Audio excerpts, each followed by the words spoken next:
Hey guys, we are back with another Marvel Legends review, taking a look at another figure in that Molten Man wave, and this would easily be one of my two most anticipated figures in the wave, and that would of course be Scorpion. So we've got him here in our standard Marvel Legends packaging. You can see him there in the window. We've got some artwork on the side and back of this package, which is really odd because it doesn't match the figure, and I'm sure we'll talk about that. And then we've got a bit of a bio as well as a lineup, and then the Build-A-Figure on the back side. So let's do it. Let's pull him out and take a look.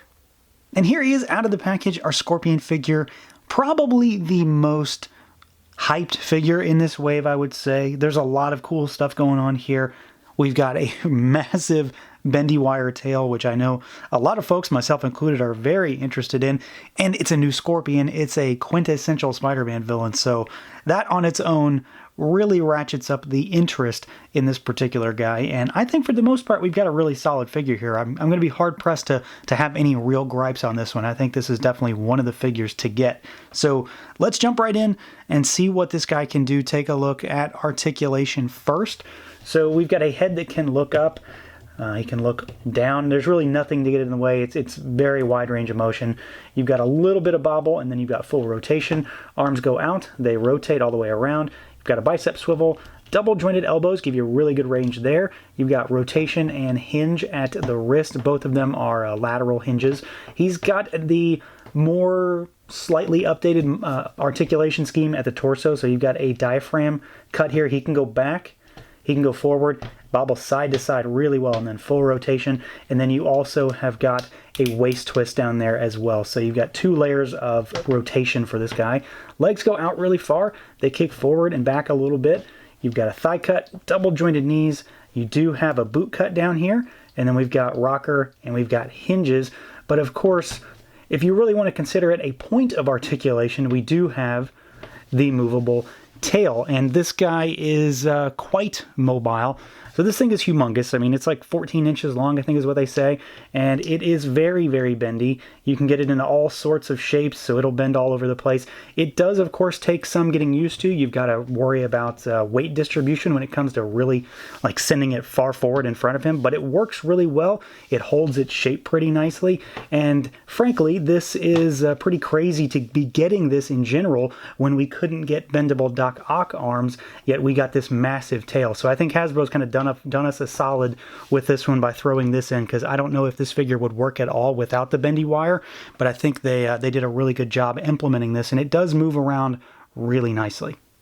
Now, as far as the overall look and feel of this figure, that might be the one area where we have some contention between collectors in terms of the design they went with. For the most part, I'm really happy with it. I don't have too many gripes when it comes to this figure. I think there's one area where a lot of folks definitely have an opinion one way or the other, but I think in general, this figure looks really nice. There is a lot of very classic yet modern Scorpion things going on here, because this is a type of suit that he's had throughout comics history. It's certainly not 100% modern. It's not 100% classic. It's something that we've seen throughout the years. So I think they did a really good job here. There's not a great deal of stuff to really talk about, except for, of course, the big thing, and then we'll talk about the head sculpt. But the body has the sculpted paint lines in here. They, usually the stripes on the suit, they're actually sculpted in here.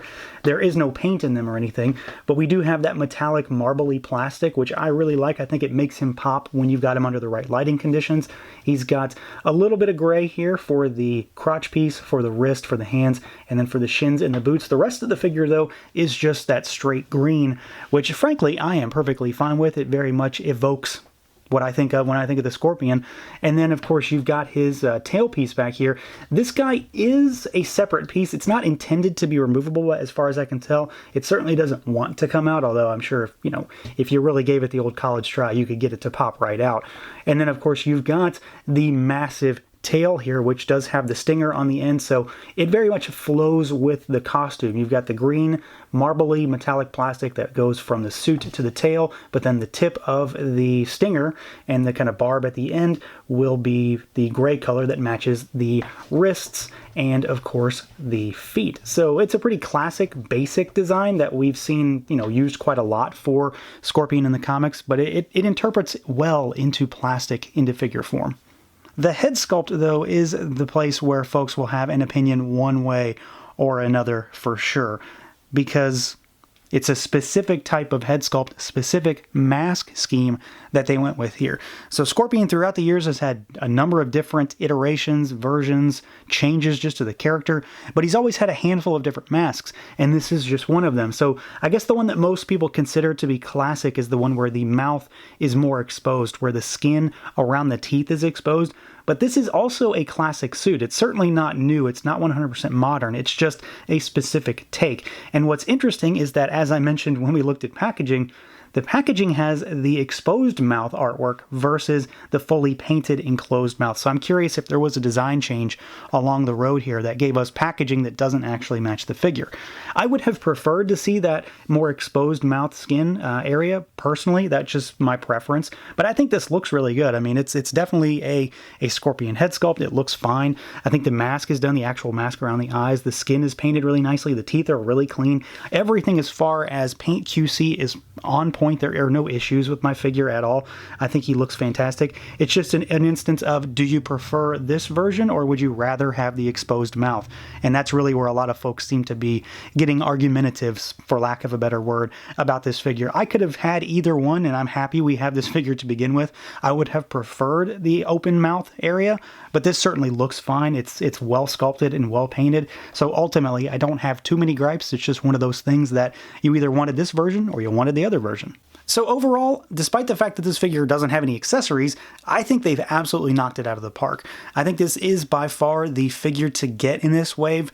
Hydro Man is definitely second for me at this point, but Scorpion is a really fantastic figure. It's one that I've been looking forward to for quite a while. They implemented the tail really well. It moves nicely. It looks good. And the figure in general just looks good. I like the sheen on him from that plastic.